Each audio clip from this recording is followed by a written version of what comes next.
Hi, my name's Daniel Westbrook. I'm the owner of Westbrook Restorations here in Seattle, and today I'm going to show you how to install shingles on this historic home that we're working on here. And if you look on the wall right here beside me, we have already done a little bit of a layout design with the owner, and I'm going to show you how to install starter course, the first course, the second course, how to install these arrowhead shingles, and we're going to move up the wall, and I'll show you all of those processes as we go along. Okay, as you can see, the first thing that we're going to do here is we're going to put in our starter course. And I want you to notice that I've installed a spacer here above our flashing, so it gives us a little bit of a space down here at the bottom of the shingles, and allows me a nice straight line, keeps the shingles up off the flashing and out of any potentially standing water. That's the first thing that we're going to do. We'll just keep installing these. The nice little space between them. I like to keep about a little bit of an 1/8 inch of a space on my starter course. We'll finish up this row, and then we'll do a second row on top of that.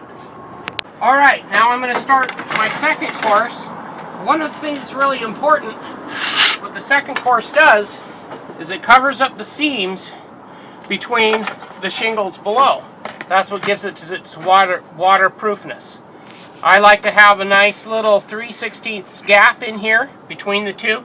Now, these shingles also, I want to note, have been straight line ripped and 90-degree cut on the base, and they've also been sanded and dried and pre-primed.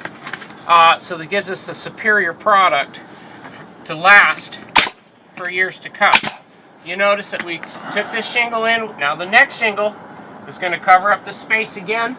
So we simply reach into our box, we find the good side of the shingle, and we put it on over that seam, making sure we miss any of our staples. We're using an outdoor staple in our staple gun here. Sometimes we do these by hand, but in cases like this, this saves a lot of time using a staple gun. Okay, we're installing our second course here. I want you to notice that we like to use a nice little wood strip here with a straight line. It gives us a nice little ledge to put our shingles on. Make sure that they're all straight. And the other thing is it avoids having to snap a chalk line, because chalk lines have ink in them and they'll bleed through the paint. Once we finish a row like this, remember you can see we split all our joints so everything is weatherproofed. What we like to do at Westbrook Restorations is we like to caulk our shingles as we go.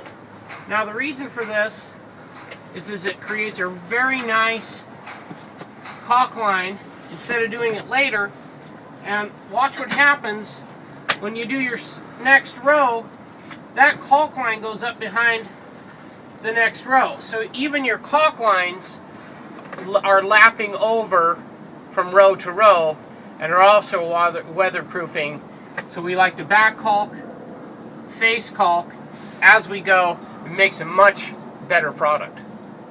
Okay, we've got our center line marked on the wall here from our peak all the way down, and the first shingle here, the first arrowhead, these architectural shingles, the first one goes right in the middle, and then the next one goes over. Now what I like to do is I like to take my square off of our straight edge piece that we've mounted on the wall and make sure that these are nice and square from our bottom line here. And we simply put these on out to the windows on either side of our project here, and we'll finish this row. We'll show you the next one in a minute. Okay, the next row, there's our center line. The next row starts with two pieces, one on each side of the center line, and with the points lining up with the crotch of the shingles below, and lining up very carefully here.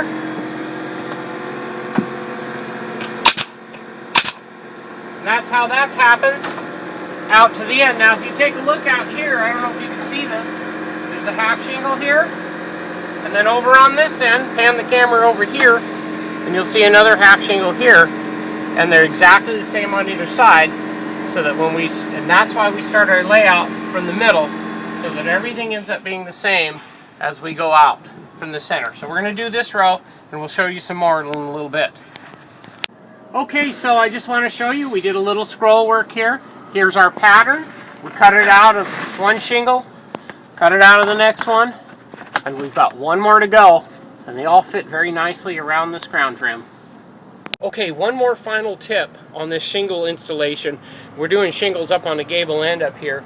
We like to pre-cut our end pieces so they fit in here like so, and then work our way towards the center on these flat shingles. That saves time.